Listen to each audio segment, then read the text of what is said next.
Benny, it's a nice day to be out by the pool, but there was a bit more to it than just a few swims. What sort of activities were the boys doing today? Yeah, look, it was a beautiful day out here, or a beautiful morning. We're looking at different ways within our program to, just keep improving ourselves. This is about us and us improving. So with Mark Visser, he's obviously got a history of big wave surfing, and so that was really beneficial to the players to really hear about how he's dealt with fear, anxiety, being in uncomfortable situations, and how that can, potentially relate to our players out on the field. So it was really a fun way of doing it, a fun way of learning how the mind controls the body, and so yeah, I think the boys got a fair bit out of it.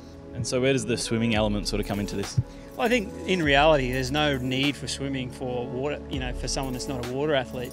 But the reason we use water is there's no hiding mentally. If you're challenged mentally in a water scenario, if you said, oh yeah, I understand what you're saying, well, you're going to have to come up. If you stumbled across, a certain block that came up. On the land, if someone said, yeah, I'm fine, we wouldn't actually know if they were or they weren't.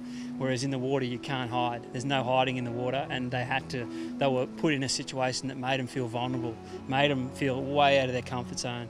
And that's what it was a mental process of breaking down fear, feelings of anxiety, feelings of something new, a place they hadn't been before, and how they handle it. The boys looked like they had a smile on their face. Do you think they took a lot out of it?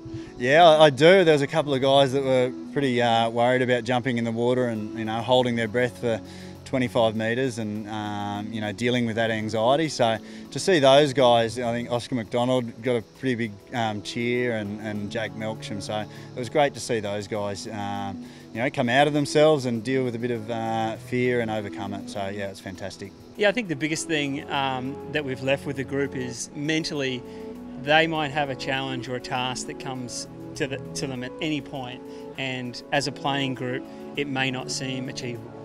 No matter what, even the coaching staff got to a point where we set out an exercise that 100% of people said it couldn't be done.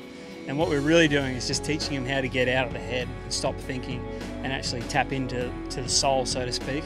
It's a bit different, but tapping into a place where they can feel versus think. And that was the biggest thing for the group, was they were able just to focus on one thing at a time, one task at a time, instead of looking too far ahead down the track. And the results were super impressive. The whole entire group smashed the record of what they didn't even think was possible, and it was super rewarding to see.